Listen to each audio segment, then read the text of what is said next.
నిజం కథానిక రచన శ్రీసుధ. వినిపిస్తున్నవారు మల్లేశ్వరరావు ఆకుల. ఇంకో 20 రోజుల్లో ఇండియాకి వెళ్ళడానికి అన్నీ ప్లాన్ చేసుకున్న వాసు కూడా నాతో వస్తానని చెప్పాడు. ఈలోగా న్యూస్ మా అపార్ట్మెంట్లో ఉండే మార్టిన్ను ఎవరో షూట్ చేశారని. ఎంక్వైరీ కోసం పిలిచారు. వెళ్ళి పోలీస్ స్టేషన్లో కూర్చున్నా. వాళ్ళు నాతో చాలా మర్యాదగా మాట్లాడుతున్నారు. బహుశా నేను ఇండియన్ అని కావచ్చు, లేక అమ్మాయినని అయినా కావచ్చు. లేడీ కాప్ అడగడం మొదలుపెట్టింది, మీకు మార్టిన్ తెలుసా? తెలుసా అంటే శుక్రవారం నాడు పెద్ద శబ్దాలతో వినబడే మ్యూజిక్ వల్ల, నిర్లక్ష్యంగా కారు డ్రైవ్ చేసే పద్ధతి వల్ల, చిన్న చిన్న బట్టలు వేసుకునే రకరకాల కొత్త అమ్మాయిలు అప్పుడప్పుడు కారిడార్లో కనిపించడం వల్ల, వాచ్మెన్ పీటర్ వల్ల అతడు నాకు తెలుసు అని అనిపించేది. అవేమీ చెప్పకుండా క్లుప్తంగా అతడు పైన పెంట్ హౌస్లో ఉంటాడు అని మాత్రమే చెప్పా. అతడితో మీకేమైనా పరిచయం ఉందా? ఆ రాస్తున్న లేడీ కాప్ కొద్దిగా ముందుకు వంగింది. ప్రశ్న అడిగిన తీరే భిన్నంగా అనిపించింది. ఎప్పుడైనా ఎదురైతే గుడ్ మార్నింగ్, గుడ్ ఈవినింగ్ అంతే, ప్రత్యేకమైన పరిచయం లేదు. నిజంగా లేదా? వారం రోజుల క్రితం మార్టిన్ కారిడార్లో ఎదురైతే షనే గురించి హెచ్చరించాడు. షనే, మీ ఇంటికి రాకుండా చూసుకో, వస్తే నువ్వే ఇబ్బందుల్లో పడతావు అని చెప్పాడు. కానీ నేను అది కూడా చెప్పలేదు. ఇంకా అని ఆ లేడీ కాప్ నా వైపు తదేకంగా చూస్తోంది. నా జుట్టు వైపు ఇష్టంగా చూసింది. ఇక్కడ వాళ్ళకి ఇండియన్ జుట్టు అంటే చాలా ఇష్టమని నాకు తెలుసు. నా కళ్ళల్లో ఏం చూసిందో, మీరేం భయపడవద్దు, ఇది ఫార్మాలిటీ మాత్రమే అంది. ఆ లేడీ కాప్కి పెద్దగా అనుభవం లేనట్టు కనిపిస్తోంది. కొత్తగా పోలీసు ఉద్యోగంలోకి వచ్చినట్టుంది. ఆమె కళ్ళల్లో ఇంకా దయ కనిపిస్తోంది. ఆమె ఇప్పటికీ మనుషుల్లో మంచిని చూస్తోంది. లోపల నుండి ఆఫీసర్ వచ్చాడు. మిస్ పొన్ని, మీతో మాట్లాడాలి, లోపలికి వస్తారా అన్నాడు. లోపలికి వెళ్ళా. నిజం చెప్పడం మంచిదా? వాళ్ళు ఇది నీకు ఇచ్చిన అవకాశమా?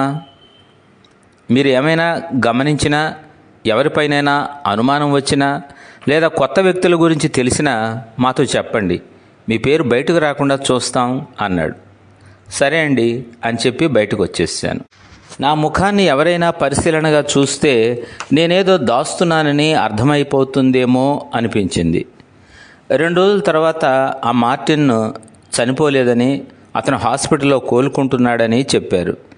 గ్యాంగ్స్టర్ కావడంతో పోలీసుల అదుపులో ఉన్నాడని తెలిసింది, పీటర్ అన్నాడు. మార్టిన్ కాల్చింది తన సిస్టరే, కానీ మార్టిన్ పోలీసులకు తానే కాల్చుకున్నట్టు చెప్పాడట. సెక్యూరిటీ గార్డులు ఎలా ఇలాంటి విషయాలు తెలుసుకుంటారో కదా. దాంతో షనే గురించి పోలీసులకు చెప్పాలా వద్దా అన్న నా సమస్య తీరిపోయింది. ఈ లోపలే నాకు వాసు హడావిడిగా ఫోన్ చేసి, ఫ్యామిలీ ఎమర్జెన్సీ, ఇండియా వెళ్తున్నాను అని చెప్పి వెళ్ళిపోయాడు. వాసు వాళ్ళ పాపకి బాగా లేదని వెళ్ళాడని అతని క్లోజ్ ఫ్రెండ్ తర్వాత చెప్పాడు. వాసుకు పెళ్ళైన విషయం ఇప్పటి వరకు వాసు నాకు చెప్పకపోవటం ఆశ్చర్యం అనిపించింది. నేను ఈ దేశానికి వచ్చి 3 సంవత్సరాలు అయ్యింది.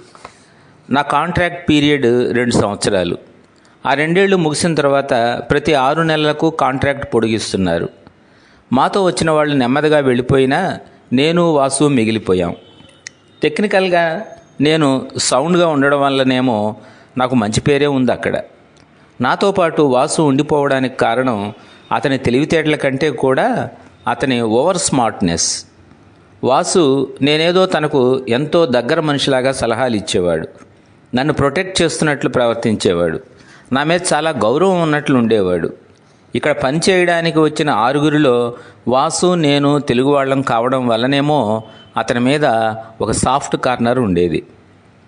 మేము వచ్చిన 6 నెలలకే షనే మా ఆఫీసులో జాయిన్ అయ్యింది. పని విషయంలో స్మార్ట్గా ఉండేది.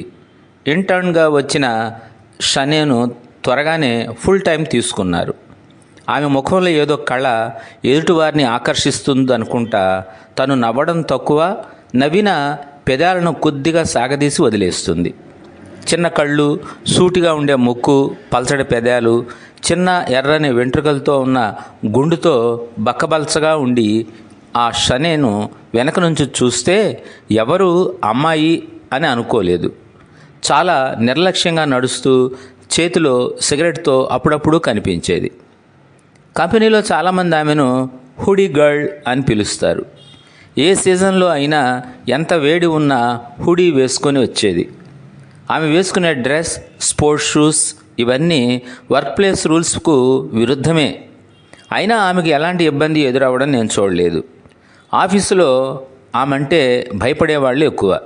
ఎందుకంటే ఈమెతో ఎందుకు పెట్టుకోవడం అనుకుంటారు.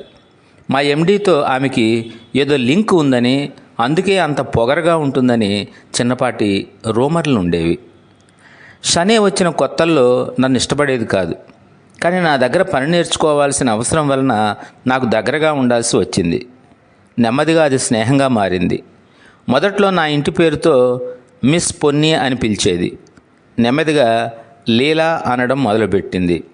సంవత్సరం క్రితం నేను ఇల్లు కోసం వెతుకుతుంటే తక్కువ రెంట్కి ఒక మంచి అపార్ట్మెంట్ చూసింది. అక్కడ తనకు తెలిసిన వాళ్ళు ఉన్నారని, సేఫ్ అని చెప్పింది. ప్రతి శుక్రవారం తనతో కలిసి నైట్ బార్కు వెళ్ళి బిల్ నేను పే చేసేదాకా వచ్చింది మా స్నేహం. షనే తాగుతుంది, కానీ తాగినట్టు కనిపించదు.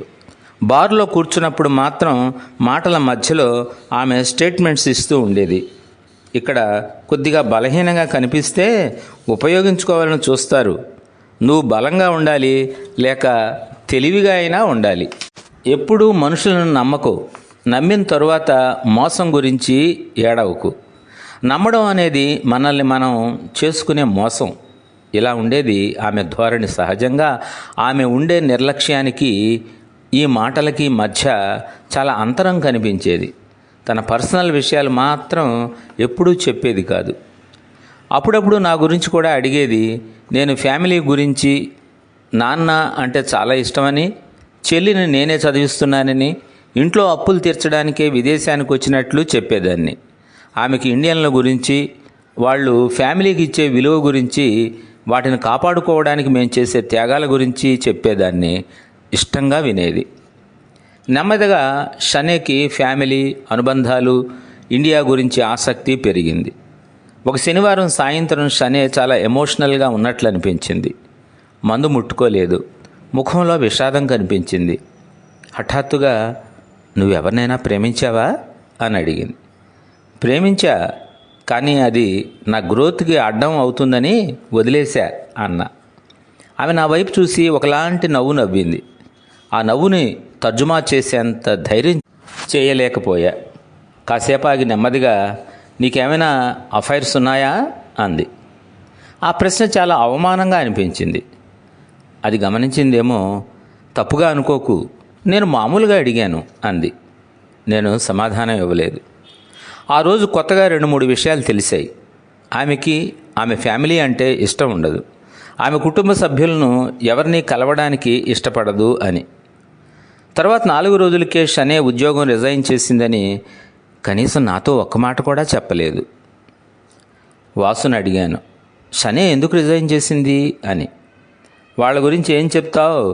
క్యారెక్టర్ లేని మనుషులు, ఎవడో దొరుకుంటాడు, వెళ్ళిపోయి ఉంటుంది అన్నాడు. అతడి గొంతులో హేళన, అంతకుమించిన చీప్నెస్. షనే వాళ్ళ టీంలోనే ఉండేది. వాసు ఇక్కడ వాళ్ళని అలా ఎందుకు చూస్తాడో తెలియదు, కానీ దాన్ని నా దగ్గర ఎప్పుడూ దాచేవాడు కాదు. ఆమెతో కాంటాక్ట్లో ఉండకపోవడం మంచిది అన్నాడు.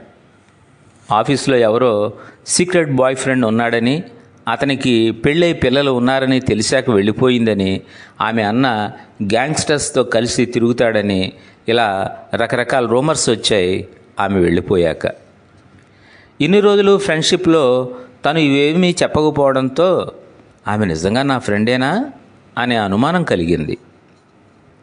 ఇది జరిగి 3 నెలల తరువాత షనే నుంచి మెసేజ్ వచ్చింది. లీలా, నాకు కొన్ని రోజులు నీ రూమ్లో షెల్టర్ కావాలి, ఇవ్వగలవా? వీళ్లతో ఎంత స్నేహంగా ఉన్నా ఇంటికి తెచ్చిపెట్టుకోవద్దు అని వాసు హెచ్చరించేవాడు. అది నాతో షనేకు ఉన్న స్నేహం చూసి అన్నమాట కావచ్చు. షనే లాంటి వాళ్లతో స్నేహం మంచిది కాదు. ఎవరిని ఎక్కడ ఉంచాలో నీకు తెలియదు. లీలా, ఇక్కడ వాళ్ళు చాలా అవకాశవాదులు. మనం ఏమో అవకాశం అందిపుచ్చుకుని ఇక్కడికి వచ్చాం, వీళ్ళేమో అవకాశవాదులా అన్న కొంచెం గట్టిగానే.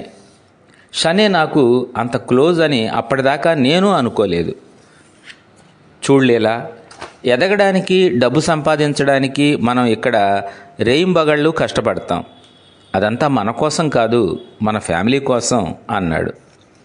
చాలాసార్లు ఫ్యామిలీ కోసం అనే మాట నేను ఎంతలా వాడతానో వాసు అంతకంటే ఎక్కువే వాడుతూ ఉంటాడు. ఈ తరహా మాటలు మేమే కాదు, దాదాపు ఇండియన్స్ సంభాషణల్లో తరచుగా వినిపిస్తూనే ఉండేవి. ఎన్ని మాటలు మాట్లాడినా 10 రూపాయల లాభం వస్తుందని అనిపిస్తే నా ఉద్యోగం పోయినా సరే నన్ను తొక్కేస్తాడేమో వాసు అనిపిస్తుంది. అదే మాట వాసుతో అంటే, లీలా, ఇక్కడ మనం బతకడానికి వచ్చాం, మన కోసం మనం ఆ మాత్రం స్వార్థంగా ఉండాలి కదా. నేను నీ ఉద్యోగం వరకు మాత్రమే చేయగలను. అదే షనే అయితే 10 రూపాయల లాభం ఉంటే నిన్ను చంపేస్తుంది కూడా అంటూ వాసు పెద్దగా నవ్వాడు. ఎందుకో షనే గురించి వాసుతో వాదించడం నాకు ఇష్టం లేకపోయింది. షనేను కాదనడానికి నాకు పెద్ద కారణం కనబడలేదు. నిజం చెప్పాలంటే ఆమె గురించి తెలుసుకోవాలన్న ఆసక్తి నాలో ఉందేమో అనిపించింది. షనేకు రమ్మని చెప్పా. షనే ప్రవర్తన ఇదివరకులాగా లేదు. చీకటి పడ్డాక వస్తుంది, తెల్లవారక ముందే వెళ్ళిపోతుంది. ఆమె ఇక్కడికి వచ్చేది ఏదో గమనించడానికి అన్నట్టుగా ఉండేది. తనవిలా వాడుతుండేది. నన్ను ఎలాంటి అనుమతి అడగకుండా కిచెన్లోకి వెళ్ళి వంట చేసుకుని తినేది. నన్ను కనీసం తింటావా అని అడిగేది కాదు. నువ్వు వండుకున్నాక నన్ను కనీసం తింటావా అని అడగవేంటి అన్న ఓ రోజు నవ్వుతూనే. అడగాలా, నాకు తెలీదు అంది. తన మాటలు నిజాయితీగానే అనిపించాయి. ఒక్కోసారి నన్ను పరీక్షించడానికి వచ్చిందా అన్నట్లు అనిపించేది. నా ముందు సోఫాలో జారిపోయి కాళ్ళు టీపాయ్ మీద పెట్టుకుని టీవీ పెట్టుకుని ఫుట్బాల్ చూస్తూ కూర్చుంటుండేది. నేను పని చేస్తున్నా సాయం కావాలా అని అడగదు. వచ్చిన 3 రోజులకే నాకు చిరాగ్గా అనిపించింది. షనే పద్ధతి నచ్చడం లేదు. వాసు మాటలే నిజమే ఏమో అనిపించేది. ఆలోపు కారిడార్లో మార్టిన్ కలిశాడు. షనే ఇక్కడ ఉండటానికి వీల్లేదు, లేకపోతే నువ్వే ఖాళీ చేయాల్సి వస్తుంది ఇల్లు అని బెదిరించి వెళ్ళిపోయాడు. తనకెవరో తెలుసని తక్కువలో అపార్ట్మెంట్ ఇప్పించింది షనే. అంటే మార్టినేనా తెలిసిన వ్యక్తి? వెళ్ళి వీళ్ల గొడవల్లో ఇరుక్కున్నానా అనిపించింది. షనేకి మార్టిన్ గురించి చెప్పి వెళ్ళిపో అన్న. అతడు ఏం చేయడు, అతడు నా స్టెప్ బ్రదర్ అంది. మరి ఎందుకు బెదిరిస్తున్నాడు అన్న. నా బాయ్ ఫ్రెండ్ నన్ను మోసం చేశాడని కోపంతో మార్టిన్ అతడిని షూట్ చేస్తానని చెబుతున్నాడు. నేను అడ్డుకుంటున్నా. నన్నేమి చేయుళ్లే అంది షనే. అయినా వెళ్ళమని అన్న. ఇంకొన్ని రోజులు టైం ఇవ్వు అంది. స్టెప్ బ్రదర్ పక్కనే ఉన్నాడన్న షనే నా దగ్గర షెల్టర్ అడగడం అంతా గందరగోళంగా అనిపించింది. ఖరాఖండిగా వెళ్ళిపోవాలి అన్నాను. ఇక్కడ ఉండనిచ్చినందుకు థ్యాంక్స్, నువ్వు నాకు మంచి స్నేహితురాలివి అని చెప్పి షనే వెళ్ళిపోయింది.